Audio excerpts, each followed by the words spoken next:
She is an Innovational Analyst with the RTI Innovation Advisors, yes, where she leads the chemicals of concern and sustainable formulation efforts. She has a BS in Polymer and Color Chemistry from NC State. She is currently an MBA candidate at the NC State Jenkins School of Management. She joined RTI in 2021 after spending several years in industry where she formulated and brought to market a range of home care, personal care, and cosmetic products. Let's hear it for Kayla Messier Jones.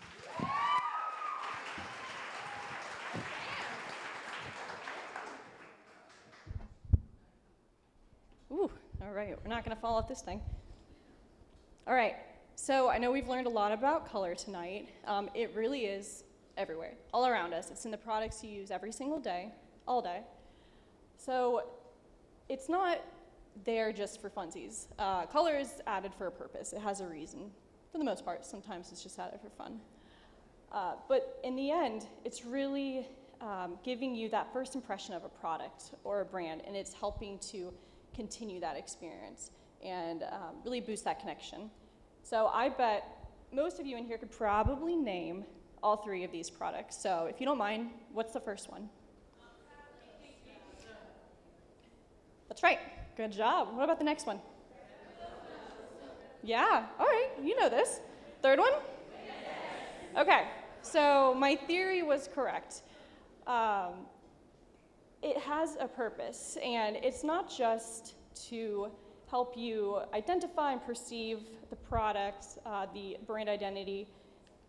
It has additional, purpose there. So color has also been used for aesthetic and symbolic purposes for a very long time. So we're going to go through a little bit of history. This is a very brief history. There's a lot of history with colorants. So, and I'm not a historian, as fun as that would be. But in ancient Mesopotamia, they used crushed gems and semi-precious stones and would line their eyes and lips with it. And then ancient Egyptians went a little further. They used some fun minerals like lead ore and malachite to paint their faces as well. Fast forward quite a while to 1856, William Henry Perkin created the first synthetic dye, the lovely color mauve. So this really kick-started the synthetic dye creation, and after this we're seeing a lot of progress. Fast forward to the early 1900s, and color cosmetics are really picking up. So we've got Maybelline, L'Oreal, Max Factor emerging, nail polish is a new product, lip gloss, one of my favorites. But with that, comes some concerning ingredients.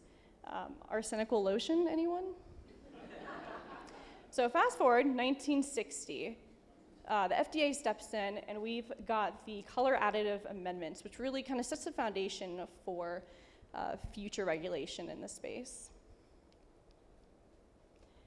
So when we're talking about color in everyday products, they have many different use cases. It's going to depend on the product itself, as well as the desired effect. So I know we talked a little bit about pigments and dyes, so I won't spend much time on that.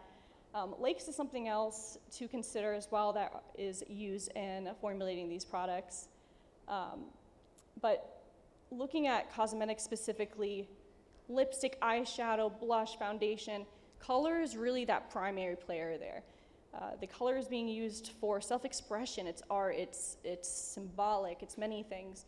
So you're seeing a lot of that. You're formulating with up to around 1 to 30% of that colorant in that formula. When you look at cleaning products and personal care products, you're not gonna have as much color in there. It's being used at a much lower amount, and it's more for, once again, that experience. So purple, maybe it's a lavender fragrance, or a green product might have a more sustainable formula. So the fun part, formulating with colorants, I think it's the fun part. Achieving and maintaining that stable color is really not very easy. There's many things to contend with. I'm gonna talk about just a few of them, but there truly are endless, unfortunately. pH is one of them. You could have two separate formulas. One's a slightly acidic pH, the other's maybe a degreaser, it's a higher pH. And you could put a colorant in, and it's gonna look completely different in each. And so when you're scaling that up as well, you have to pay a lot of attention to the pH and make sure you're not shifting around. You can go from purple to green to blue.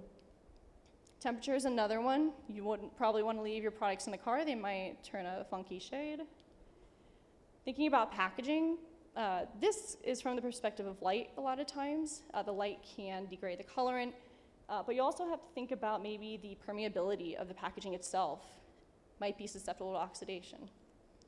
Product format, you might put something in a water-based formula, spray cleaner. That might not look so good when you add it to soap or a dry powdered product. So just because it works in one product format does not mean it's going to work in something else. Last but not least, other ingredients in the system. This is very broad because I couldn't choose 5. Other ingredients in the system. So even the water itself has metal ions. You could formulate, for example, I created a solution when I first started, and it was bright pink one night. I go home, come back the next morning, it's completely transparent. I thought I was losing my mind. So even just using the wrong water or not paying attention to the content of some of your raw materials can impact the color output. In addition, you can also boost the color stability. You can use antioxidants or other ingredients. So all in all, there are many things to consider when you're formulating with colorants. It is a challenge, but it's well worth it in the end because truly, as formulators, you are looking to create a product, but you're also looking to create that experience. Thank you. Thank you. Questions? Over here.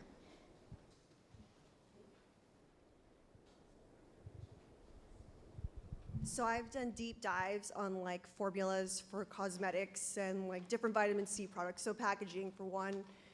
What's the efficacy of a powder-based product for vitamin C, for example, where you activate it by using water versus one in the package? Is one better to use for shelf life and efficacy? Oh, interesting. So you're asking powder versus a liquid, so like concentrates. One being a serum versus a powder where you use water to activate. Oh, interesting. You're talking about like skincare. Oh, okay, yeah, perfect. I don't have the best answer for that probably. Yeah, I think it's really going to depend on how you're applying it.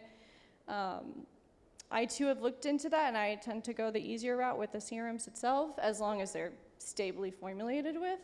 But I think it just comes down to how you want to, how you want your routine to go. So I don't have the best answer for that, but it's a good question. Other questions? We'll go back here.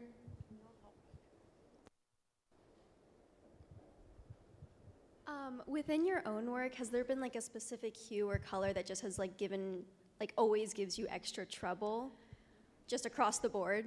Yeah, I think it'll depend on the application for me. Right out of school, I actually worked for the Navy, and I worked in the coatings division. So we struggled a lot with gray paint turning pink. So outside my office, we had a giant pink ship, which is really, if you're directing people, it's a great landmark. Aside from that, I know, in textiles, I was at the College of Textiles, and with textiles, red tends to be very difficult to maintain. It fades very quickly over time. That being said, I know we've talked about kind of the difference between natural and synthetics. Natural in general is very hard to formulate with. I juggle with, consumers really like the idea of natural, but synthetics, you're able to control it more. You can control the toxicity profile a little bit better. You can control how it's behaving in the formula. So I don't know if there's a specific hue outside of that. I really think it depends on the application and where it's going to be, what type of formula, what type of base it's in. One more question.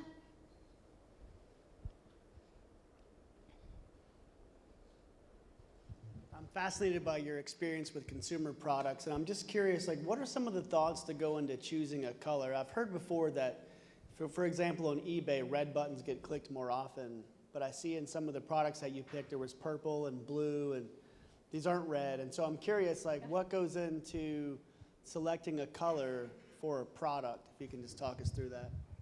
Absolutely, and I will say I am not the expert on the psychology of color, but as far as from the product development standpoint, you will see a lot of color variants associated with fragrance or maybe flavor, so just some way to really tie that product story together.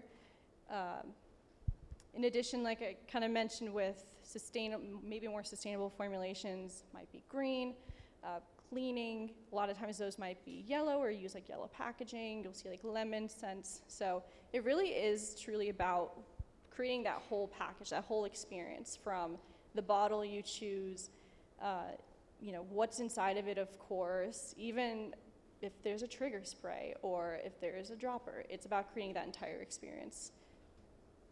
Thank you, Kayla Messier Jones, everybody. Thank you so much.